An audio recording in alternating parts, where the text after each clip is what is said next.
Assalamualaikum warahmatullahi wabarakatuh. Baik kawan-kawan, di sini kami dari kelompok 1 yang terdiri dari Agustin Dewi Saputri, Deva Putri Sari, dan Zulan Asrofi, Nurmaliana Febrianti, Ahmad Rana, dan juga Emi Rosida. Nah, di sini kelompok 1 akan membahas mengenai penyajian data, mengenai bagaimana sih mengenal data, kemudian menyajikan datanya itu bagaimana, dan juga bagaimana cara mengolah data. Langsung saja ke pembahasan yang pertama, yaitu mengenal data. Baik, yang pertama kita akan mengenal data. Data itu berasal dari bahasa Inggris yang bersifat majemuk. Salah satu bentuk tunggalnya yaitu datum. Datum sendiri adalah keterangan atau informasi dari objek, peristiwa, ataupun narasumber. Jadi, data merupakan kumpulan dari datum. Nah, selanjutnya, untuk menemukan data yang efektif, kita perlu cara untuk mengumpulkan data. Di sini ada 3 cara untuk mengumpulkan data. Yang pertama ada wawancara, yaitu cara mengumpulkan data dengan memberikan pertanyaan secara langsung kepada narasumber. Contohnya adalah bertanya kepada teman atau mahasiswa tentang soal penggunaan sosial media. Yang kedua ada kuesioner atau angket, yaitu cara mengumpulkan data dengan mengirim daftar pertanyaan ke masing narasumber. Contohnya adalah angket minat. Contohnya adalah angket minat belajar matematika. Dan yang ketiga ada observasi atau pengamatan, yaitu cara mengambil data dengan mengamati objek atau kejadian. Contohnya di sini adalah mengamati peristiwa siswa dalam diskusi kelompok. Berdasarkan cara mengumpulkan data, data dibagi berdasarkan caranya tadi, data dibagi menjadi 2 jenis, yaitu ada data primer, di mana data primer adalah data yang diperoleh secara langsung dari narasumber. Contohnya adalah ketika kita melakukan observasi keaktifan siswa, kemudian kita melakukan wawancara, dan juga pembagian angket kepada siswa. Nah, selain data primer, ada juga data sekunder, di mana data sekunder adalah data yang diperoleh secara tidak langsung atau dari pihak lain atau dokumen resmi. Contohnya adalah arsip sekolah, laporan dinas pendidikan, dan data Kemendikbud. Dan yang terakhir, jenis data berdasarkan sifatnya. Berdasarkan sifatnya, data dibagi menjadi 2, yaitu ada data numerik berupa data angka, contohnya berupa tinggi badan, jumlah gol dalam permainan sepak bola, ukuran sepatu, dan lain sebagainya. Kemudian ada data kategorik atau data kualitatif, yaitu data yang berisi kata-kata, contohnya nama negara, nama provinsi, warna, dan lain sebagainya. Selanjutnya akan dilanjutkan oleh teman saya.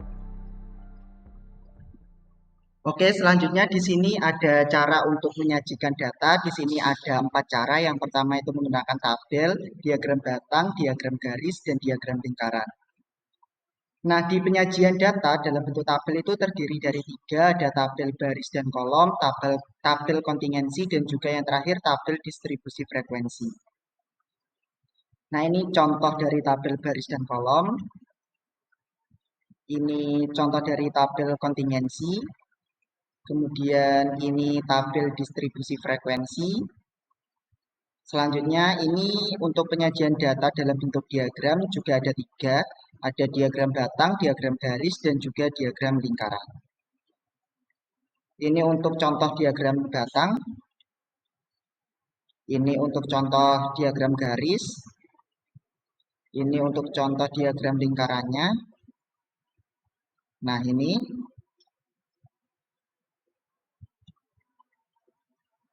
Nah, selanjutnya masuk ke min, median, modus. Min yaitu adalah rata-rata yang didapat dari hasil penjumlahan seluruh nilai. Kalau median itu dikenal dengan nilai tengah dari kumpulan data yang telah diurutkan. Dan yang terakhir ini modus, yaitu mengenai nilai yang sering muncul atau yang memiliki jumlah frekuensi terbanyak. Untuk pembahasan selanjutnya mengenai miskonsepsi yang akan dibahas oleh Eli Rosida.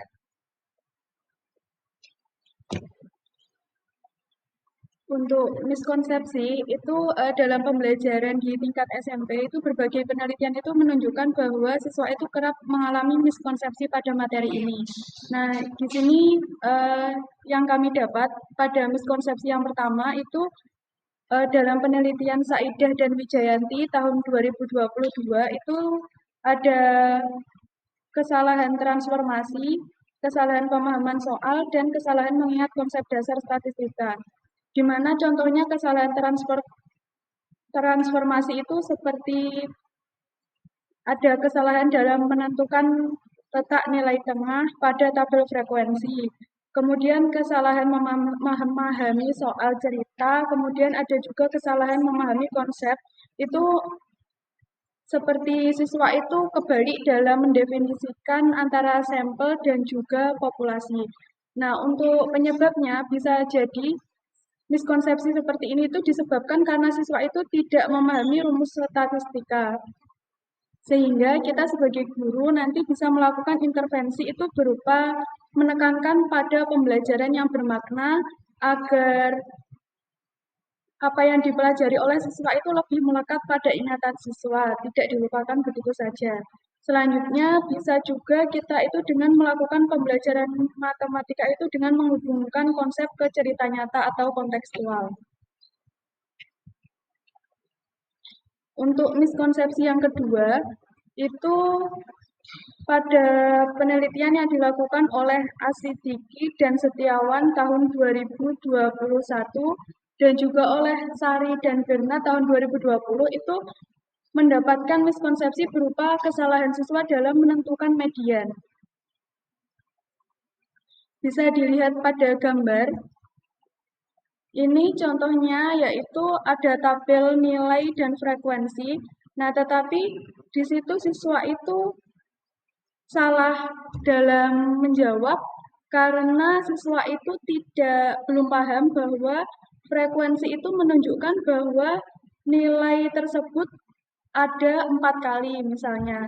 Nah, di sini siswa itu terlihat hanya menuliskan nilainya 1 kali dan juga frekuensinya itu malah dianggap sebagai nilai.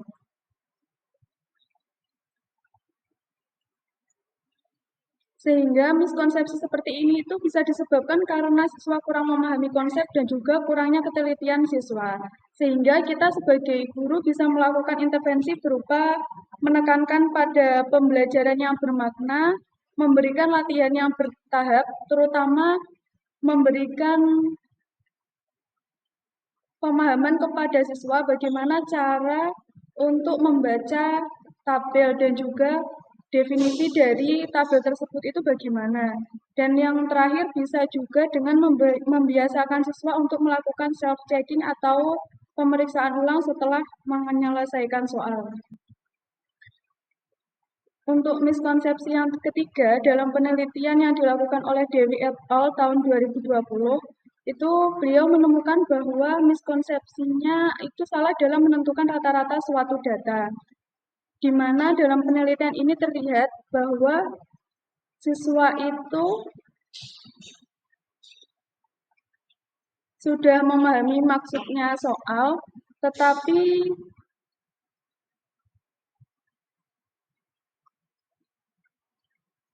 sudah benar dalam menyatakan formula dari rata-rata, tetapi siswa itu kurang teliti dalam mengoperasikannya. Jadi sebenarnya dalam miskonsepsi yang ketiga ini siswa itu lebih ke belum memahami atau kurang mahir dalam melakukan operasi dasar dalam matematika. Sehingga kita bisa melakukan sebelum pembelajaran bisa kita cek dulu bagaimana kemampuan siswa dalam melakukan operasi dasar. Apabila ternyata siswa masih kemampuannya rendah, maka sebagai guru bisa melakukan review ulang tentang materi yang sebelumnya.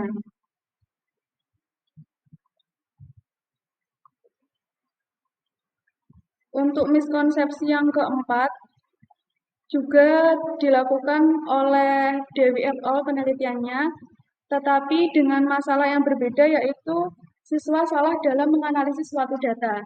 Nah, di sini siswa itu terlihat sudah mampu memahami maksud dari soal ke dalam model matematika, tetapi siswa itu salah dalam melihat jumlah dari seluruh data yang disajikan dan banyaknya data yang terdapat dalam grafik itu tidak sesuai.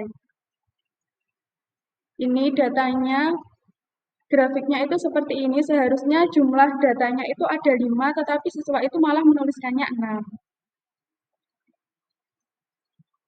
Hal ini itu bisa disebabkan karena kurangnya pemahaman konsep representasi data atau kurangnya ketelitian siswa dalam membaca grafik dan juga mungkin minimnya pengalaman siswa dalam berlatih menafsirkan berbagai jenis grafik.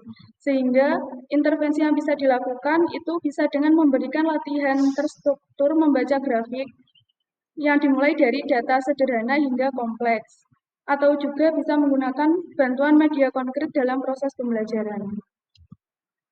Selanjutnya, miskonsepsi yang keempat, dalam penelitian yang dilakukan oleh Muharram et al. Tahun 2025, ditemukan bahwa siswa itu sering salah dalam menghitung rata-rata. Di mana dalam penelitian ini ditemukan bahwa siswa itu mengalami kesalahan berupa dalam menghitungnya tidak mengalihkan skor total dengan frekuensinya. Bisa dilihat di sini nilainya ada 4, 5, 6, dan 7, dan frekuensinya 2, 7, 5, 4, dan 2. Nah, di sini siswa itu langsung menjumlahkan nilainya 4, ditambah 5, ditambah 6, tambah 7, dan seterusnya. Siswa tidak memahami bahwa arti frekuensi itu merupakan bahwa nilai itu ada 2 kali, yang seharusnya 4 dikali 2, 5 dikali 7 dulu baru dihitung lagi. Nah, hal ini itu menunjukkan bahwa siswa itu belum sepenuhnya memahami konsep dasar dalam statistika, terutama memahami apa itu arti frekuensi tersebut. Sehingga sebelumnya guru itu dapat memberikan scaffolding dengan cara menekankan makna apa itu frekuensi, kemudian bisa menggunakan contoh konkret seperti menghitung nilai rata-rata ulangan di kelas, dan juga memberikan latihan bertahap dari data kecil hingga tabel frekuensi lebih besar. Untuk miskonsepsi yang keenam, dalam penelitian Sari dan Bernard tahun 2020, itu terdapat miskonsepsi terhadap bentuk diagram garis. Di sini siswa itu salah dalam menggeneralisasikan bagaimana penyajian data dengan diagram garis. Di mana di sini terlihat dari hasil pekerjaan siswa yang gambar bawah itu terlihat bahwa siswa itu sudah benar dalam memposisikan titik-titik pada setiap data. Tetapi siswa itu tidak bisa menghubungkan antara satu titik ke titik yang selanjutnya. Hal ini berarti siswa itu belum memahami makna dari diagram garis tersebut, bahwa diagram garis itu merupakan penyajian perkembangan atau perubahan data secara berurutan, di mana seharusnya diagram garis itu kan digambarkan dengan bentuk menyambung antara satu titik ke titik yang selanjutnya. Di sini siswa malah menggambar garis ke atas. Nah, berarti siswa itu belum memahami, meskipun mungkin siswa itu menganggap bahwa yang digambar itu adalah sebuah garis, sehingga itu adalah diagram garis. Sehingga guru bisa membimbing siswa dengan contoh kontekstual, kemudian bisa melatih urutan penghubungan titik sesuai variabel, bisa menggunakan bantuan media visual dan teknologi, dan juga tentunya menekankan kepada siswa apa itu diagram garis dan bagaimana representasinya. Yang selanjutnya ke contoh soal yang akan dijelaskan oleh rekan saya.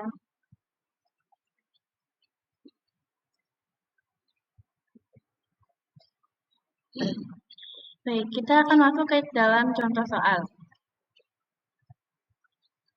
Contoh soal yang pertama yaitu soal rutin. Diketahui data nilai ulangan matematika dari 15 orang siswa sebagai berikut. 7, 5, 4, 6, 5, 7, 8, 6, 4, 4, 5, 9, 5, 6, 4.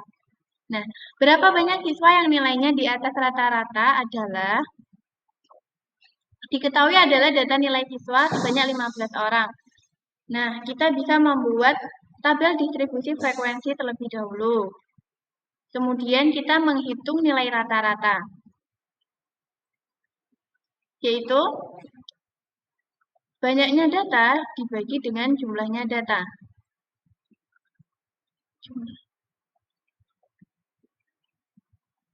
Jumlah data dibagi dengan banyaknya data. Nah, kemudian hasil dari itu, perhitungan tersebut, 85 per 15 akan menghasilkan 5,6.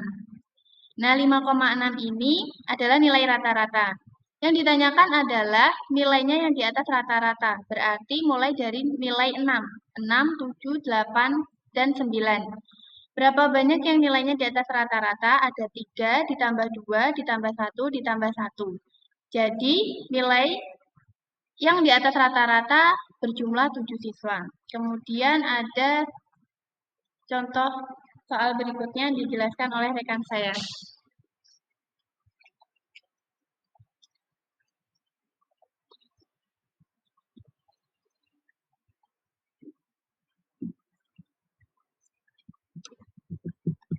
Contoh soal 2 yaitu contoh soal rutin. Pertanyaannya adalah, diagram berikut menunjukkan bidang studi yang disukai oleh 72 siswa. Diagramnya seperti berikut. Kemudian pertanyaannya, banyak siswa yang menyukai matematika adalah yang diketahui IPA itu ada 30 derajat, IPS ada 120 derajat, bahasa Inggris ada 60 derajat, matematika belum diketahui derajatnya, dan jumlah seluruh siswa ada 72. Yang ditanyakan adalah banyak siswa yang menyukai matematika. Nah, pertama, kita harus cari dulu besar sudut untuk matematika, yaitu dengan cara 360 dikurangi dengan sudut IPA, IPS, dan bahasa Inggris. Jadi ditemukan sudut matematika sebesar 150 derajat. Yang kedua, kita melakukan perbandingan dengan total siswa, yaitu 72. Jadi siswa yang suka matematika itu adalah 150 dibagi 360 dikali 72 siswa. Kita bisa sederhanakan 150 dan 360-nya menjadi 5 per 12 dikali 72. Totalnya jadi 30 siswa. Jadi banyaknya siswa yang menyukai pelajaran matematika adalah 30 siswa. Selanjutnya akan dijelaskan oleh teman saya.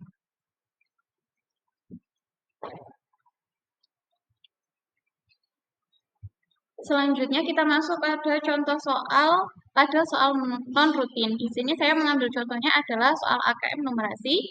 Soalnya grafik berikut adalah data dari hasil perolehan nilai PISA untuk Indonesia dari laporan Pendidikan Indonesia Belajar dari hasil PISA 2018 oleh Pusat Penilaian Pendidikan Balitbang Kemendikbud. Grafiknya ada di samping kanan. Kemudian pertanyaannya, menurut Anda apakah pernyataan berikut benar atau salah? Yang pernyataan A, di PISA 2003 ke PISA 2006, kenaikan skor paling banyak adalah pada literasi IPA. Kemudian pernyataan yang B, selama mengikuti PISA, skor tertinggi dicapai literasi membaca. Pembahasannya,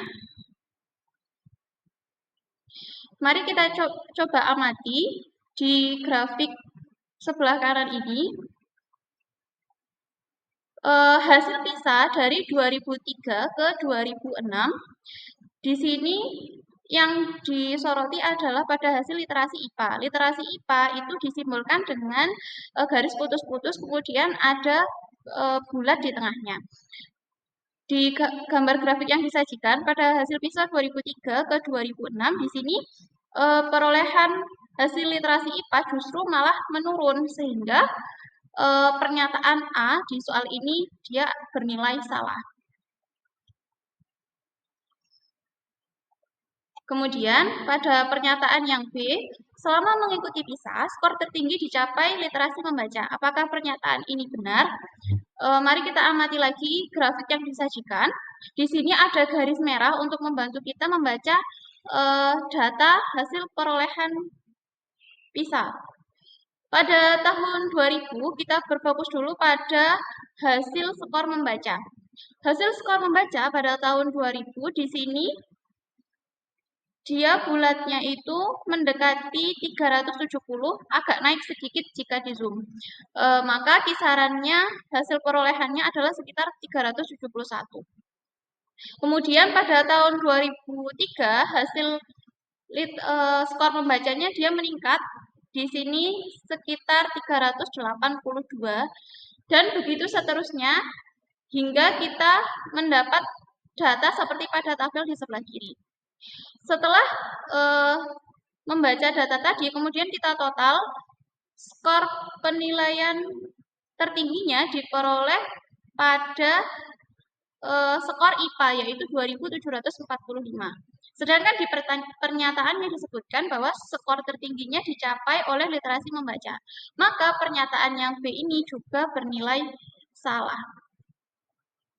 Selanjutnya kita masuk pada contoh soal non-rutin yang kedua dari soal AKM numerasi juga, yaitu berikut adalah tabel sebutan hasil belajar untuk bidang pelajaran X. Di sini ada tabel di sebelah kiri. Sebutannya terdiri dari sangat memuaskan, memuaskan, biasa, lulus, dan kurang. Dengan masing-masing sebutan ini memiliki kriteria di rentang tertentu.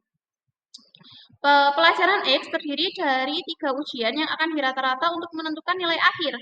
Berikut nilai yang diperoleh Tono untuk 3 ujian bidang pelajaran X. Ujian pertama, Tono itu memperoleh nilainya 80%. Kemudian ujian kedua nilainya 75%.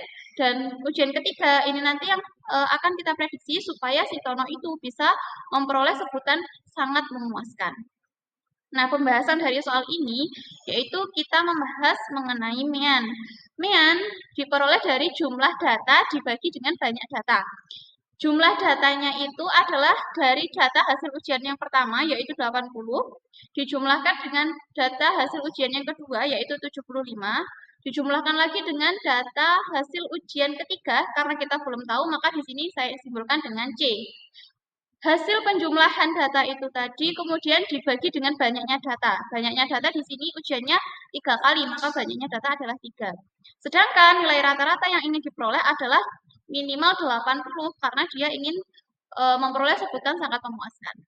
Kemudian setelah kita hitung diperoleh C-nya adalah 85. C di sini dia adalah hasil ujian ketiga, nilai hasil ujian ketiga yang harus diperoleh Tono supaya setidaknya dia bisa masuk pada sebutan sangat memuaskan. Sehingga jawaban dari contoh yang kedua ini adalah mendapatkan nilai 85% untuk ujian yang ketiga. Selanjutnya kita masuk pada contoh soal yang terakhir. Di sini saya mengambil contohnya dari soal UN SMP tahun 2019. Data banyak pelajar di suatu kelurahan beserta tingkat pendidikannya disajikan dalam diagram lingkaran berikut. Diagram lingkarannya ada di samping. Kemudian, jika banyak pelajar di kelurahan tersebut adalah 1080 orang, banyak pelajar yang berpendidikan MTS itu berapa? Nah, dari diagram lingkaran di sini, diagram lingkarannya disajikan dalam satuan derajat. Karena dalam satuan derajat, maka ketika satu lingkaran penuh itu bernilai 360 derajat. Itu adalah total keseluruhan banyak pelajar di kelurahan tersebut. Kemudian dikurangi dengan banyak pelajar dari SD, MI, SMP, SMA, SMK, dan MA. Yang di sini sudah diketahui besar derajatnya pada masing-masing jenjang. Kemudian besar derajat untuk jenjang MTS di sini saya misalkan alfa. Alfa itu bisa diperoleh dari hasil pengurangan 360 derajat. Itu adalah jumlah keseluruhan dikurangi dengan jumlah yang diketahui, yaitu yang di dalam kurung ini. Setelah dihitung, ketemu alfanya adalah 60 derajat. Maka besar banyaknya pelajar di tingkat MTS pada kelurahan tersebut adalah 60 derajat. Nah, 60 derajat itu setara dengan berapa? Kita masuk pada perhitungan yang paling bawah. Di sini MTS itu banyaknya pelajarnya dihitung dari besar derajatnya, yaitu 60 derajat, dibagi dengan derajat keseluruhan yaitu 360 derajat dikali dengan banyaknya pelajar secara keseluruhan yaitu 1080 orang. Maka diperoleh banyaknya pelajar pada jenjang MTS di sini adalah 180 orang. Demikian contoh-contoh soal yang dapat kami sampaikan. Selanjutnya, di sini ada latihan soal yang bisa teman-teman coba kerjakan. Ini adalah latihan soal yang pertama. Selanjutnya, ini adalah latihan soal yang kedua. Demikian pemaparan presentasi dari kelompok kami. Ada kurang lebihnya kami mohon maaf. Terima kasih atas perhatiannya. Wassalamualaikum warahmatullahi wabarakatuh.